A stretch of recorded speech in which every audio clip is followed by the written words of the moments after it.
start today my talk to you with an introduction for those of you who have not read the book about how I started this whole adventure with Turkey and what led me to write this book. And then I'm going to talk about a few other points. One is, who was this Lady Mary Montagu that I'm writing to, and why did she inspire me? What are some of the similarities that I see between Turkey and America, and between Turks and Yankees? I think we have a mixed audience here, so that might be a way we can share some thoughts after the lecture. Why as a Midwesterner, and I can do this because I'm in Chicago, I live in New York, so why as a Midwesterner I felt particularly pulled to Turkey. And I will discuss how I have perceived that Turkey has changed, some of the ways that I've seen that it's changed over the past 30 years. And then I will close with some thoughts about what Turkey has taught me and what I think Turkey can teach the world. Then after that, we'll talk together. My adventure with Turkey began with a rather odd event. Kismet, that's a word that's predestined fate. That's maybe what was operating that day. When I was a young student in Paris and I was studying art history, a slide appeared on the screen in front of this lecture showing a building that jolted me from my seat. I had no idea what this building was, but it was seemingly built of golden stones. It had deep carving on it with dancing animals, plants, stars, cursive writing, birds, and it was all framed by the most beautiful lace arabesques. The professor said, "Et maintenant nous voyons ici le Gok Medrese de Sivas." I had never before heard the word Medrese or Guk or even Sivas, much less know where it was.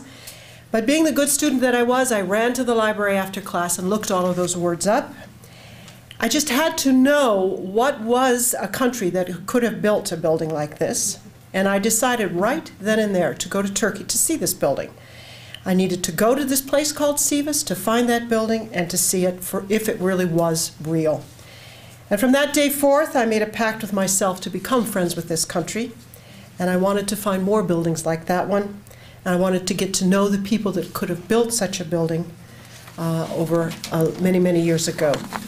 The book is, that building is on the cover. If you want to show me the book here, this is the building right here. It's that building there. You were very kind. We can keep it. No, That's well, all right. trouble. It's my book.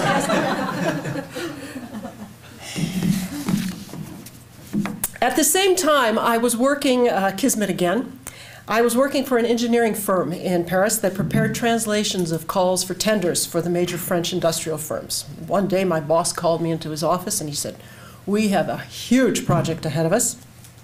We have to prepare the bid documents for a major French construction company that's going to build a bridge." Ha! And I soon learned that that bridge was none other than the Fatih Bridge in Istanbul. I took this as no mere coincidence, but rather as, once again, this kismet, this predestined sign that I was to become involved with Turkey. And it was also an important indicator to me that I was to become a builder of bridges between cultures, which is what I have done with my professional career in promoting French thought and literature to Americans through my work as a librarian and an educator. And as I came to know Turkey better and better over the extended years of travel, I've been going there for over 30 years, every year, there was never a doubt in my mind that I would not remain forever linked to this country. And it is my experiences and the observations about Turkey that I relate in this book. The spark to write the book came from my friend, the poet, the Kayseri poet Muhsin İlyas Subaşı, who told me that he thought Turks would be interested to hear my impressions of what I've seen over in Turkey over the past 30 years. And at first I thought, well, I don't see how anybody could be interested in what I had to say. But when I got home, I started looking through my travel journals because I kept very, very detailed travel journals. And I began to see that I had indeed, because I'd been going to Turkey for so many years, I did have perhaps some observations that I could share with people.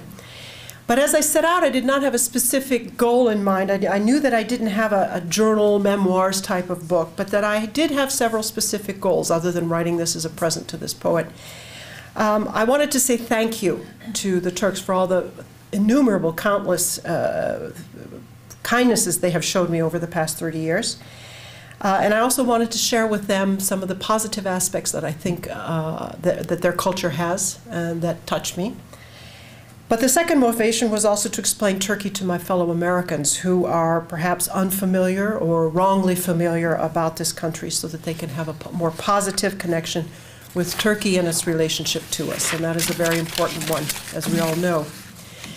For the book itself, as we heard in the introduction, it's constructed around an imaginary set of letters that I write to Lady Mary Montagu, an English woman writer who lived at the beginning of the 18th century and who spent 14 months in Turkey in the years 1716 to 1717 as the wife of the British ambassador. This Lady Mary was one exceptional woman. She made a name for herself through her provocative letter writing, which showcased her exceptional intelligence and erudition. Her perceptive wit showed in the comments on everyday life that she included in the hundreds of letters that she wrote home abroad from her family and friends, especially during the year she spent in Turkey, because she did travel quite a bit afterwards. Those letters she wrote home from Turkey are called the embassy letters. They were published after her death in 1763. And they have never gone out of print in 250 years, which is quite a publishing feat, and they're still read by thousands of people today. What is most impressive about her to me as a personality and a writer was that she always showed an unprejudiced eye to her surroundings. As well, I had also admired the ease and the poise in which she showed being a stranger in a different culture. I admire how she reported incidents and facts openly and honestly, never negatively or critically like many of the other writers of her era. She was always an appreciative tourist, always acting as a guest would in someone's home. And I always strived to follow her example on my travels. So in this book, I write to Lady Mary about many of the same topics she touched upon in her letters, written home during her stay in Turkey. She wrote about 50 letters altogether. About 10 were written on the way down, which are very interesting, then another 20 or so when she was in Turkey, and then another 10 on her way home. The two of us were struck by many of the same elements of Turkish culture. But beyond that, I share many things with Lady Mary. We are two women travelers struck by the same things in Turkey at 300 years distant. We are both independent women, and we share a belief in the power of education and the pen, the lessons of travel, the force of religion, and the importance of women's rights. I encourage you all to read her letters, for she is a brilliant, impassioned, and non-judgmental writer. So that was the background to writing the book. In one of the letters in the book, so basically I start each letter off by taking one of her letters where she talks about a specific theme, and then I come in and I talk to her and give her kind of a call and response about, well, 300 years later, it's this way. In one of the letters, I talk about how much I felt at home in Turkey and how much Turkey reminded me of America. Now, this may sound very strange to you, but it's not at all, because we are very similar. The relationship between America and Turkey is very different than the one between Turkey and Europe, where I lived for many years. Americans do not live with the image of the terrible Turk beating down the doors of Vienna in the 16th and the 17th century.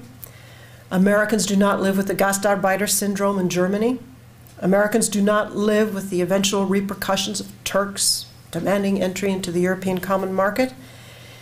Americans are becoming more and more aware of this country, with its doors now open wide to tourism and globalization of products. Most Americans, and I hope most do, know that Turks are a strong NATO ally and a sound and stable voice of democracy, perhaps the only one in the Middle East. Our countries are physically very much alike. Just looking at our geography paints many similarities. Both are big countries with mountain chains, great lakes, long sea coasts, dense forests, vast open plains, wild climate changes, frightening natural phenomena, earthquakes and hurricanes, mighty rivers, impressive peaks, and immense natural resources. When one looks at our social structure, there are similarities too. Turkey is a country, like America, based on meritocracy. Both are societies made up of citizens who have earned their fame by hard work, not by what they inherited by class, as in England or in France. Both offer its citizens the potential of great social mobility. The Turkish business community is as dynamically entrepreneurial as it is in America, ready to tackle the 21st century on equal footing with the rest of the world. Turkey is full of headstrong, determined, positive, can-do people, not afraid to make mistakes, just like my fellow Americans. It is perhaps in the makeup of our population groups that I feel the two countries resemble each other as well. There are many different types of Turks. All cultures have left their mark in the DNA of the children now being born there. Romans, Byzantines, Persians, Armenians, Arabs, Greeks, Kurds, Georgians, nomads from Central Asians, great Seljuks from Persians, Mongols from the East, and the Ottomans. Its people are as varied as its geography. But to be a Turk today means to be a citizen of the Turkish Republic, and that represents a national rather than an ethnic identity. The Turks of today are both the heirs of the cultural traditions of the Ottoman Empire and the democratic ideals of Ataturk and the West. We, the people of the United States of America, understand this, for we have all come from somewhere else with different languages and religions and educations, and we have united in our pursuit to build a very great country. It is not just the similar physical makeup of our lands and our peoples that makes me feel at home there. Alas, our problems are similar too. I have seen destitute villages filled with hungry children, ramshackle houses, and poverty, both in eastern Turkey and in Appalachia. Like America, the discrepancy between the rich and the poor is staggering. Both countries have recently suffered cruel natural disasters, the Izmit earthquake of 1999 and Hurricane Katrina of 2005. We are both societies riddled with internal problems, violence and strife. And yes, unfortunately, we both have issues with some population groups that are not entirely integrated into the democratic dream. Yet, we are both free to fulfill the promise of that dream because we are fervent believers in democracy. And even though we could say that both of our democracies have flaws, we have the possibility to correct them. But above all, it was the Midwesterner in me that felt especially pulled to Turkey. In one of the letters, I talk about Türkiye'm, my Turkey, which is the construct of the Turkey that I see, which is far different than the sophisticated and elite Turkey of Istanbul and the seacoast that most tourists visit. There's no denying that the Turkey of Kayseri is very different than the Turkey of Istanbul. Yet it is that Kayseri Turkey that I prefer. I grew up in the farmlands of the great Midwestern state of Ohio. And I am proud of the fact that my feet are never far from the ground, and that the pull of nature to this day, even in my life in New York, is a very strong one. When I came to live in New York, I was often made to feel like by the natives, those New Yorkers, like a bit of a bumpkin. They used to say to me, "Where are you from? You have the funniest accent." And I would say, "I think yours is a little funny too," since I had not grown up in the sophisticated environment of the East. Yet, I knew that the upbringing I received in a milieu where earth, weather, sociability, charity, family, church, and education are the ruling forces gave me a sophistication that was far more encompassing and generous than the elite moderns of urban areas. So it was only natural when I first went to central Anatolia that I felt a kinship with the people who lived there, for they too worked with their head, heart, hands, and health in a larger sense of service to community, country, and the world. I have lived in two of the most sophisticated cities in the world, Paris and New York, but my most remarkable encounters with people have generally been with those who are not worried about their image or external wealth or cultural standing. Turkey is exactly like America in that it's the same wide difference between a citizen from Ohio or Konya and one from Istanbul or New York. But as the French say, vive la différence, and it is this wide range of objectives and lifestyles that make both of our countries all the richer. Another question that is often asked of me, because I've been going to Turkey for so long, is, well, how did this country change over these past 30 years? I that would take a whole other book to write. But, and I do have a very long chapter in the book which enumerates all of the social and cultural things that economic things that I've seen happen in Turkey over the past 30 years. And I refer it to you to trace the evolution of this country from some very dark days of the 70s of military coups and societal chaos to the exploding economy of the past decade. Turkey is now the world's 17th largest economy. This is quite something when you think about it. I'm not a political scientist, a journalist, or an economist, so I will leave the discussion of those questions to Stephen Kinzer. But as an educator and an artist, however, I can discuss some of the cultural changes that have struck me, and which for me are as important indicators of the evolution of a society. For example, education. Turkey has substantially increased the educational opportunities for young people today. Initiatives in higher education are booming in Turkey, with the opening of an impressive number of private universities.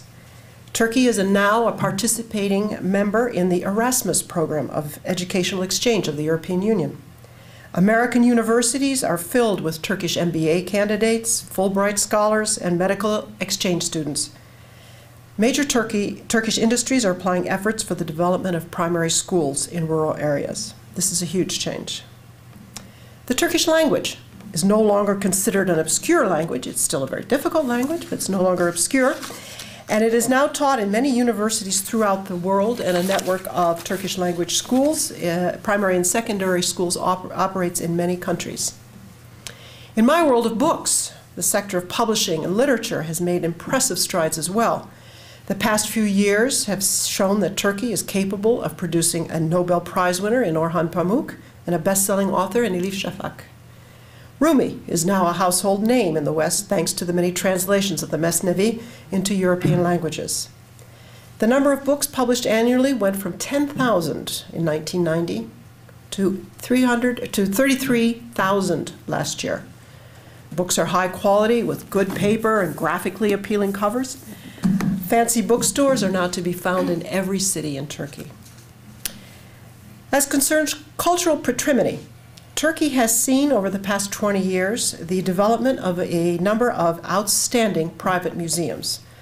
Perhaps you've seen the Sadburghanım, the Sakip Sabancı, and the Istanbul Modern Museum in Istanbul, and the Kadir Has City Museum in Kayseri, as well as the renovation of many state museums. Ottoman Turkish objects are now sold for astronomical figures on the art markets of the world in London, Paris, and New York.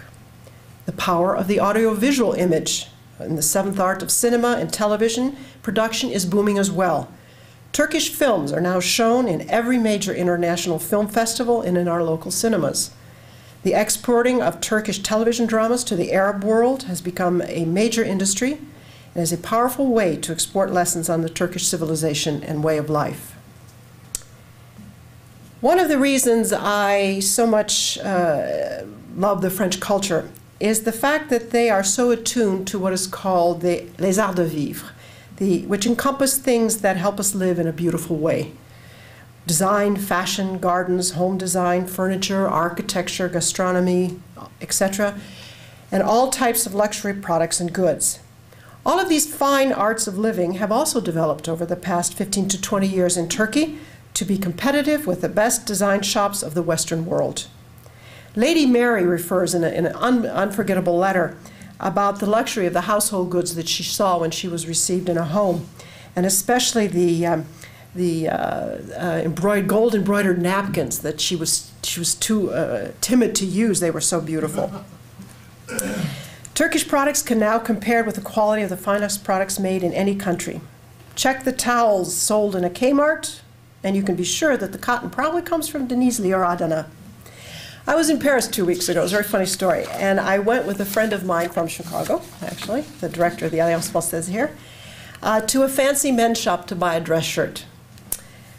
When I asked the clerk where the shirts came from, because something when I touched that shirt just said something to me, he said with great pride, this Frenchman, "In Turkey, they have an outstanding tradition of textile quality, you know."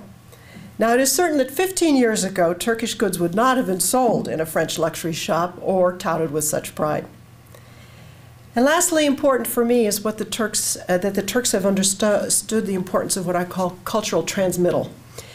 That is to say, they are capable of taking their past culture, all the while respecting it, and they can translate it into so that the modern generation can understand it and appropriate it to its own sensitivities.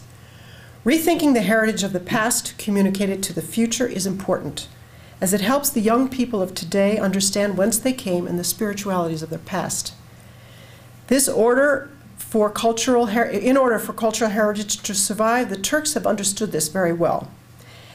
The exotic, Orientalist-inspired modern fashions of Rifat Özbek are an example. The reinterpretation of Seljuk and Iznik ceramics by the artists Emeli Faik, Turgut Sana, and Sitka is another.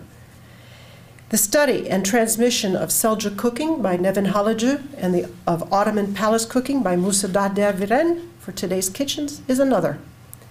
Turkey is not resting on the glory of its past artistic heritage, but is taking it to the 21st century and respinning it for the future.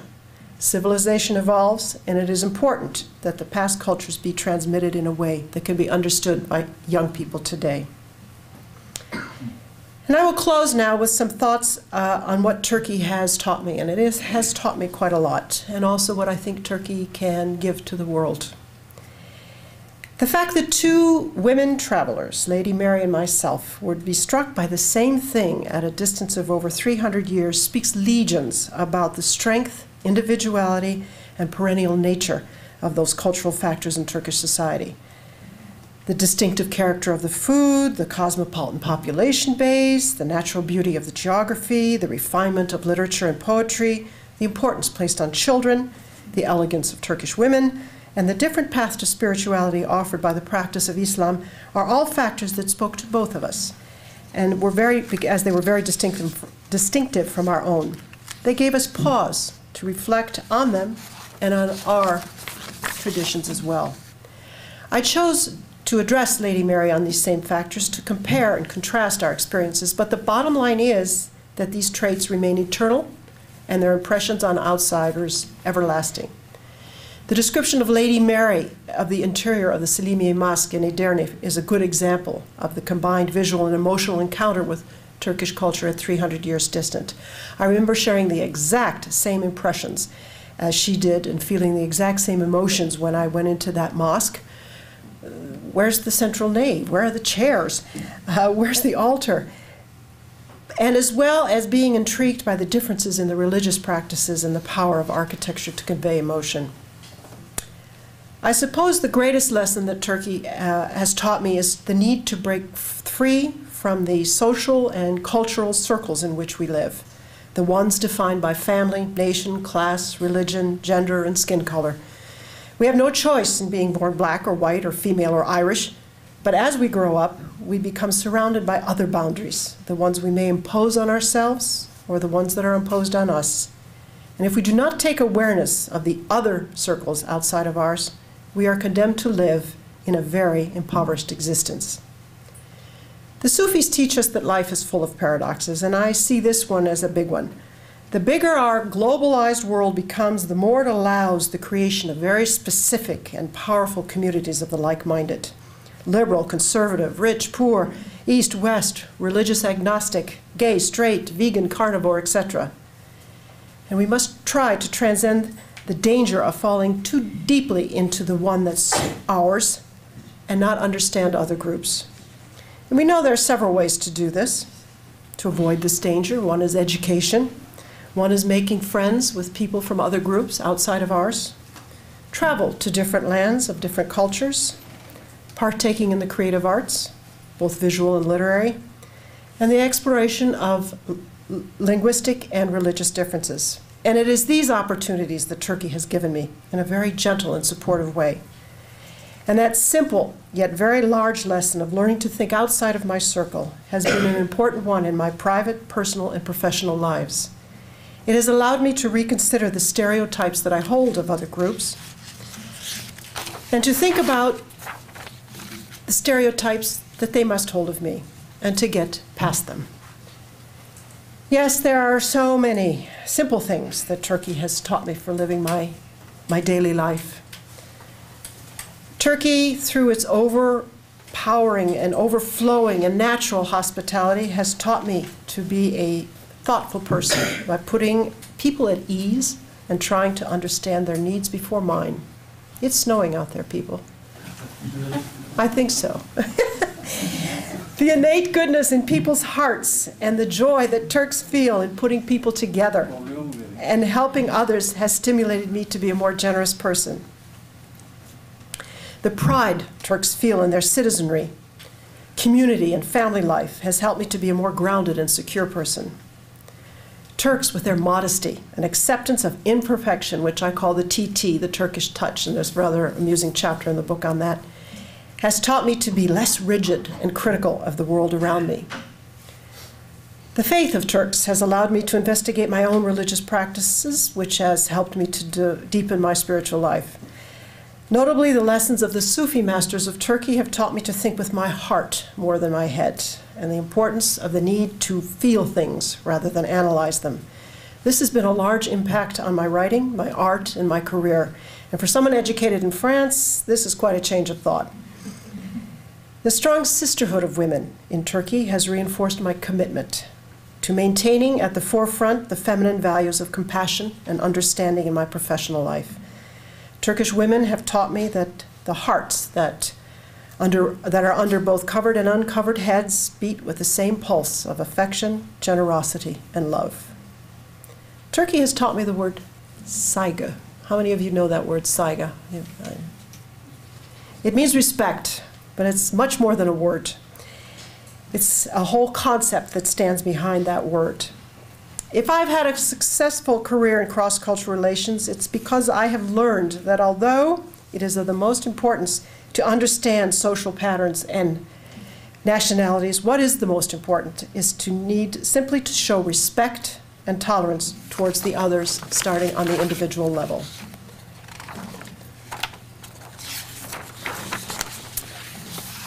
The innate happiness of Turks, they're such happy people, and cheer and their love of life has opened a window of sunshine onto my spirit and their appreciation of life lived in the moment.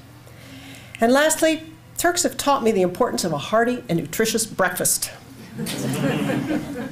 But larger than my little life, Turkey has a lot to bring to the world.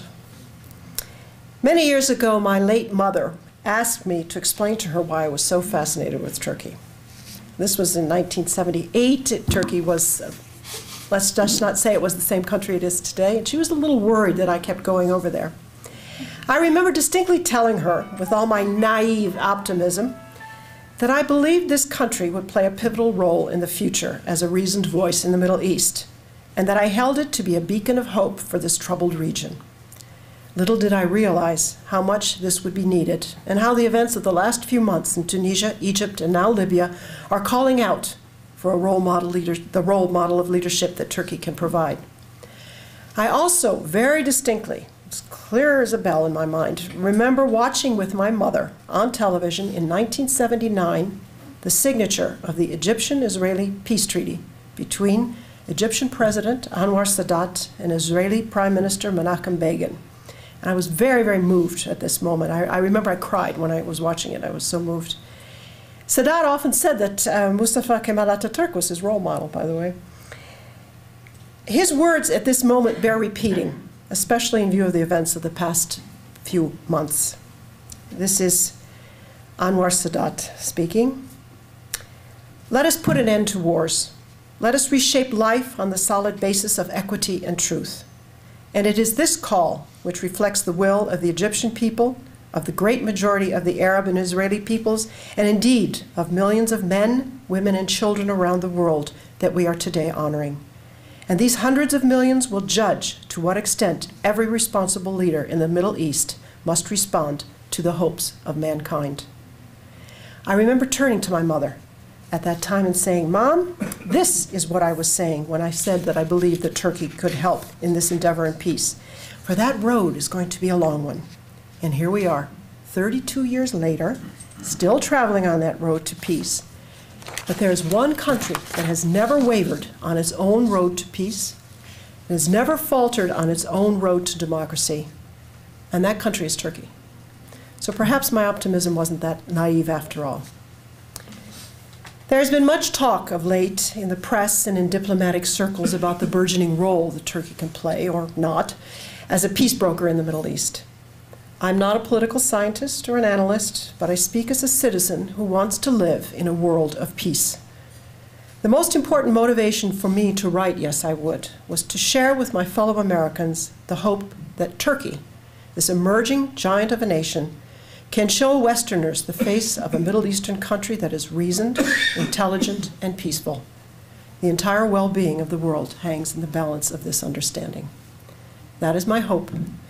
And I am sure you will all join in me in this optimism. And it can all start with meetings like this one, a tea shared, new friends made deep in the American heartland of Chicago, and a dedicated commitment to the words of the 13th century Turkish poet Yunus Emre. Come, let us all be friends. Let us make life easy on us. Let us be lovers and loved ones, for the earth shall be left to no one. Thank you.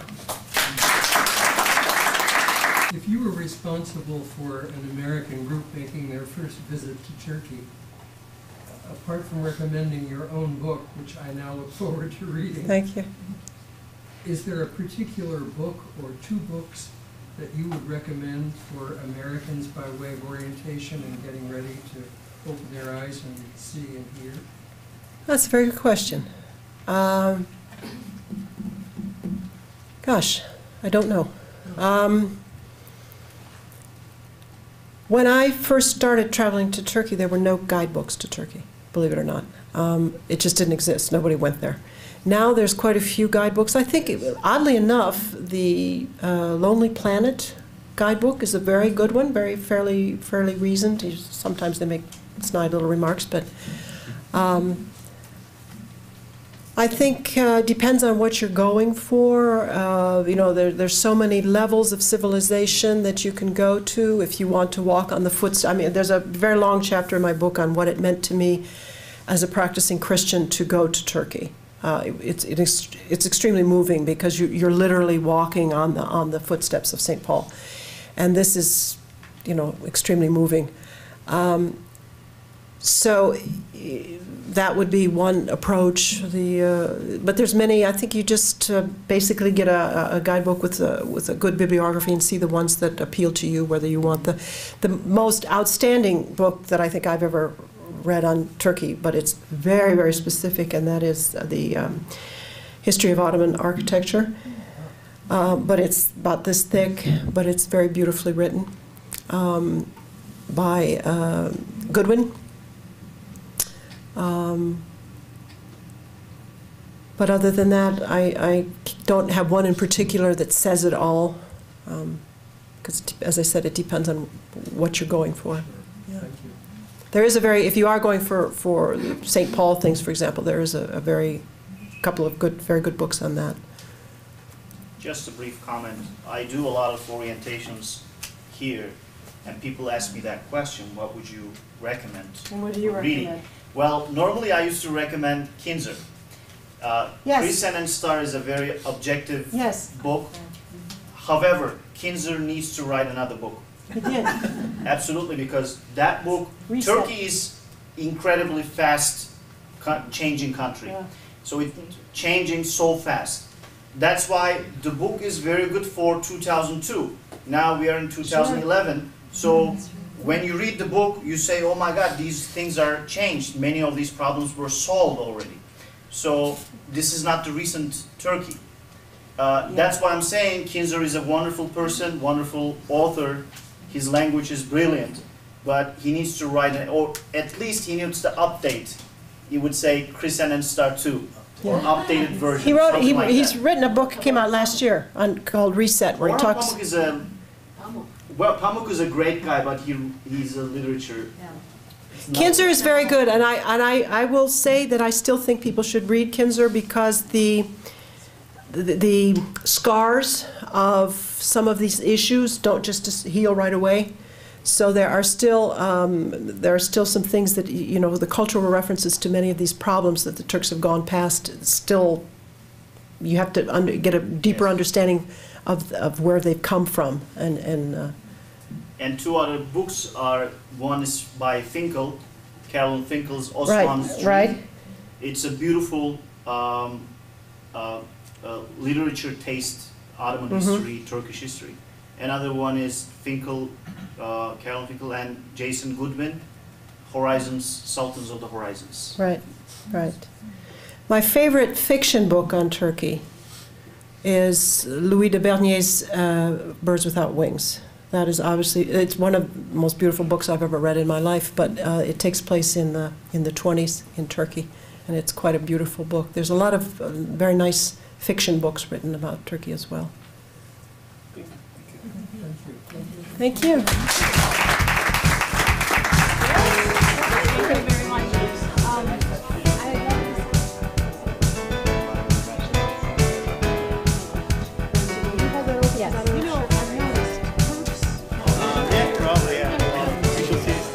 I was invited today by the Niagara Foundation to present my book, which is called Yes, I Would, Love Another Another Glass of Tea, excuse me. You think I'd know the title of my book, which is to talk about, it's a book that relates my experiences in Turkey over the past 30 years, and the hope is that I can present a picture of Turkey that is a very balanced picture, and to spread a positive image of this country to Americans. Bringing Americans greater awareness of different cultures is very important to me, and I think you're doing a fine job of it. I've been traveling to Turkey for over 30 years, and during that time I've met some wonderful people who have become now friends. And one of them is a very well-known poet from Kayseri named Muhsin İlyas Subaşı. And one day, Mr. Subaşı said to me, "You know, Katharine, I think people would be very interested in listening to hearing about some of the things that you've experienced in Turkey over the past 30 years." And after I left him, I said, I can't imagine that anyone would be interested in hearing what I have to say. But when I started thinking about it, he did have a point, because since I've been coming to Turkey for over 30 years, I've seen a great evolution. I'm not a tourist. When I come now, I have, as I said, I have friends, and I have a greater appreciation and understanding of Turkey. So I decided to go back and comb my travel journals and start writing my experiences. And then I connected a dot with Lady Mary Montagu, who was my imaginary friend to whom I'm writing these letters. She is an English woman who lived in the 18th century. She came to Turkey for 16 months in 1717 as the wife of the English ambassador, and she wrote a series of letters back to her friends in England, where she relates what she was seeing in Turkey. And they're very, very beautiful letters, and what impressed me always about them, because I read them a long time ago, was that she was so unprejudiced in her eyes. She never criticized. She was always very open-minded. She was a true ethnographer in the things that she saw. And I decided that I was going to write her a book explaining the Turkey the themes that were dear to her and some of the things that she talked about in her letters. I was going to answer her back and say, well, you saw this 300 years ago. Well, today in Turkey, it's the same, we're different. And so that's how I constructed the book, as a series of imaginary letters. Lady Mary became very, very real to me. I envisioned her when I was writing the letters. I really did envision her.